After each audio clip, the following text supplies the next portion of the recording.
Bienvenue à tous et à toutes.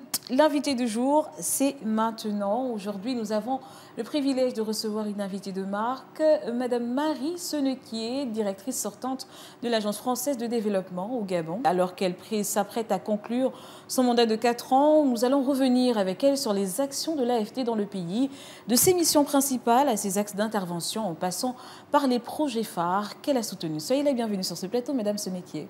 Bonjour madame. C'est un plaisir de vous recevoir. Alors sans plus tarder, madame la directrice, pour commencer, pourriez-vous nous expliquer c'est quoi l'AFD? L'AFD, c'est l'Agence française de développement.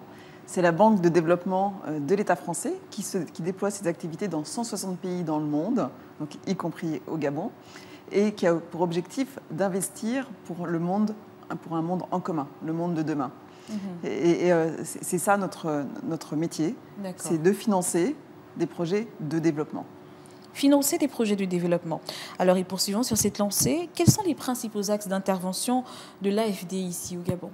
Alors on déploie notre activité sur 4 axes principaux. D'accord. Le premier, ce sont les secteurs sociaux, donc qui se déclinent en 2 secteurs, l'éducation, la santé, le transport avec le ferroviaire, et il y a aussi notre filiale Proparco qui travaille aussi sur les secteurs routiers.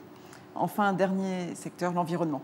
L'environnement, très intéressant. Alors maintenant que nous avons une vision d'ensemble de vos missions et axes, pourriez-vous nous citer quelques-uns des projets phares actuellement soutenus par l'AFD dans le pays? Alors je pense qu'au moins les Librevillois connaissent le projet PIS, le projet d'investissement du secteur de l'éducation, donc qui est un projet du ministère de l'Éducation financé par l'AFD. Il y a déjà 15 sites scolaires qui sont en fonctionnement à Libreville et il y en a actuellement 12 autres qui sont en construction, 6 à Libreville, 6 à Port-Gentil. Ça a vraiment augmenté de façon significative l'offre scolaire, aussi bien en quantité qu'en qualité. Et nous sommes très fiers d'avoir accompagné le ministère de l'Éducation sur ce projet très important pour nous, pour citer un premier projet phare. Un premier projet. Mais il y avait combien de projets Alors, on fait des projets très importants. Ce projet PIS, c'est le plus important projet de l'AFD dans le secteur de l'éducation pour toute l'Afrique.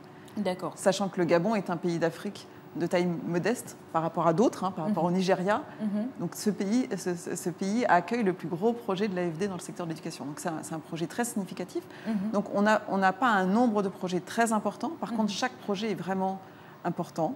Le projet santé, qui a aussi a rénové ou construit 12 hôpitaux dans le pays, 4 dans des hôpitaux régionaux et 8 hôpitaux départementaux, donc très significatif aussi à l'échelle du pays. Le Transgabonais que nous soutenons, et après des projets de taille plus modeste mais plus nombreux dans le secteur de l'environnement en partenariat avec le ministère des Eaux et Forêts. Très intéressant. Alors comment et surtout sur quelle base l'AFD détermine-t-elle les secteurs qui bénéficient de ces financements? Alors le point très important, c'est que nous répondons avant tout à la demande du gouvernement, du ministère, de ces ministères. Et à chaque fois qu'un Gabonais me demande « Est-ce que vous seriez intéressé par tel projet, ma réponse immédiate, c'est « Qu'en pensent les autorités gabonaises ?»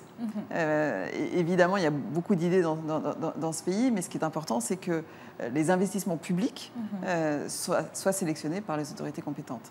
Donc ça, c'est vraiment notre premier filtre indispensable. Et encore une fois, nous répondons à la demande de l'État gabonais. Le deuxième filtre important, c'est qu'il faut que ce soit des projets dont on est sûr qu'ils vont concourir au développement du pays. Et pour ça, nous avons besoin de les étudier. Je dis souvent, il y a une grosse différence entre une idée de projet et un projet. Et la différence entre l'idée de projet et le projet, c'est les études nécessaires qui permettent de s'assurer qu'on ne va pas créer un projet qui n'aura d'effet que peu de temps. Très bien. Alors, vous vous basez sur certains critères. Vous ne preniez pas tous les projets qui viennent à vous? Quand on a déjà passé ces 2 filtres, ce sont des filtres importants. Parce que je pense qu'il y a peut-être des dizaines de projets dont on m'a parlé. Mais finalement, au ministère de l'économie, on n'a pas parlé de tant de projets que ça, parce que, évidemment, le ministère de l'économie a son plan de développement, et donc c'est lui notre principal interlocuteur pour choisir les projets. Excellent. Alors, l'efficacité de l'aide est primordiale. Quel mécanisme mettez-vous en place justement pour mesurer l'efficacité de vos actions au Gabon? Alors, ce mécanisme, c'est tout au long du projet. D'accord. Donc, vous avez compris, le premier sujet, c'est de choisir le bon projet. Effectivement. Et quand on l'a choisi, on le décrit assez précisément et on a un mécanisme pour s'assurer qu'on est bien en train de faire ce qu'on avait prévu de faire. C'est-à-dire qu'on ne change pas en cours de route l'objectif. Et donc ça, on s'assure de ça pas à pas, avec les équipes qui mettent en place, les équipes gabonaises qui mettent en place les projets, de vérifier qu'on était bien en train de concourir à l'objectif qui était initialement fixé. Donc ça, c'est, je veux dire, des mécanismes opérationnels. D'accord. Deuxième mécanisme, c'est qu'il y a des audits systématiquement à la fin de l'année pour vérifier que les fonds ont été correctement dépensés. Le dernier mécanisme, c'est un mécanisme d'évaluation, c'est-à-dire qu'il y a des experts internationaux qui viennent évaluer les projets, vérifier que ça fonctionne. Et d'ailleurs, une synthèse de ces évaluations est sur le site de l'AFD de façon ouverte au public. Et tous les Gabonais peuvent lire, s'assurer qu'est-ce que pensent les évaluateurs du projet d'éducation, par exemple. D'accord, très intéressant. Alors, c'est essentiel tout de même d'avoir une traçabilité. Une question que beaucoup se posent, d'où proviennent les ressources de l'AFD? Alors, je dirais 3 principales sources de ressources financières, puisque nous, effectivement, nos ressources, c'est l'argent. Donc, d'où vient cet argent? En termes de poids, c'est les marchés financiers. L'AFD emprunte pour pouvoir prêter notamment au Gabon. L'AFD emprunte sur les marchés financiers et fait bénéficier à ses emprunteurs le fait qu'on emprunte à des conditions assez favorables. Première source de financement, les marchés financiers. Deuxième source de financement, évidemment, l'État français, qui met à disposition de l'AFD des subventions qui permettent nous-mêmes de faire des subventions, par exemple pour le secteur de l'environnement, ou aussi de bonifier les prêts. C'est la deuxième source de financement. Et la troisième, je diminue en taille, mais qui est quand même importante, c'est qu'on travaille avec des partenaires. Et en ce qui concerne le Gabon, j'ai cité 2 partenaires importants, le CAFI, qui a délégué de l'argent à l'AFD pour qu'on apporte cette subvention au Gabon. Le deuxième partenaire très important, historique et évidemment de l'AFD, c'est l'Union européenne. Et là aussi, avec le Transgabonais, l'Union européenne a accepté de déléguer une subvention très importante à l'AFD pour qu'elle soit mise au bénéfice du Transgabonais. Très, très intéressant. Alors, nous arrivons quasiment au terme de notre émission. Madame la directrice, vous arrivez au terme également de votre mandat justement au Gabon. Après ces 4 années passées dans le pays, que retenez-vous du Gabon et quel bilan faites-vous de cette période-là? Alors, je vais commencer sur le plan professionnel. D'accord. Et franchement, je retiens chaque pas accompli au quotidien dans ce pays. Je pense évidemment à l'équipe de l'AFD de Libreville. C'est une équipe qui est aux 2 tiers gabonaise. On pense souvent qu'on est une équipe de Français. On est une équipe aux 2 tiers gabonaise. Et c'est important pour l'AFD d'avoir cette mixité de profils. Le deuxième, tous mes interlocuteurs gabonais. Et chaque école que j'ai visitée, chaque hôpital que j'ai visité, chaque pas dans la forêt est vraiment un souvenir important. Et je suis très heureuse et fière d'avoir contribué à ce développement du pays. Maintenant, sur un plan plus personnel, comme beaucoup, j'ai été émerveillée par les ressources naturelles du Gabon. Je savais évidemment que le Gabon avait une très belle forêt. J'ai découvert que les fleuves étaient magnifiques aussi, que ce bord de mer est incroyable.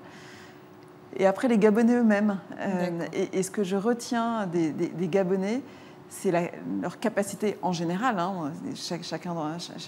Chacune et chacun des Gabonais est évidemment très différent, mais par rapport à un Français ou une Française, cette joie de vivre, cette capacité à vivre le présent, sans s'encombrer du passé, sans trop regarder dans l'avenir, mais cette capacité de vivre l'instant présent en faisant assez fi des difficultés et en étant pleinement présent. Ça se voit beaucoup dans les fêtes, mais même vraiment chaque moment du présent, on sent qu'ils sont là.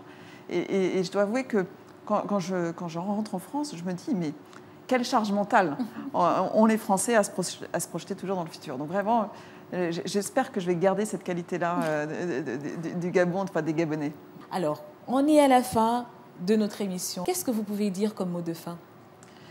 Écoutez, merci au Gabon de m'avoir accueilli. Merci à chaque Gabonaise et à chaque Gabonais que j'ai eu la chance de rencontrer, d'avoir tenté de m'expliquer ce pays et d'accompagner, et ainsi de m'avoir aidé à accompagner l'activité de l'AFD au service du Gabon. Très bien. Alors, Madame Senekié, c'était un plaisir à nous également de vous recevoir sur ce plateau. J'ai passé un agréable moment en votre compagnie. Merci de nous avoir éclairés sur ces missions, les axes de l'AFD. Madame Senekié, merci d'avoir partagé avec nous cette vision complète et éclairante du travail de l'AFD au Gabon. Durant ces 4 dernières années, nous retiendrons de cet échange combien le développement est un processus complexe, nécessitant une vision à long terme et une collaboration étroite entre les acteurs. Comme le disait si justement l'écrivain et humaniste français Antoine de Saint-Exupéry, je vais y arriver. Pour ce qui est de l'avenir, il ne s'agit pas de le prévoir, mais de le rendre possible. Ce mot résonne particulièrement avec la mission de l'AFD, je pense, et votre action au Gabon qui consiste précisément à rendre possible les avenirs que nous souhaitons construire ensemble. C'est la fin de notre émission, chers téléspectateurs. Merci de nous avoir suivis. On se dit à très vite pour un nouveau numéro de l'invité du jour. En attendant, bonne suite de programme sur Gabon 24.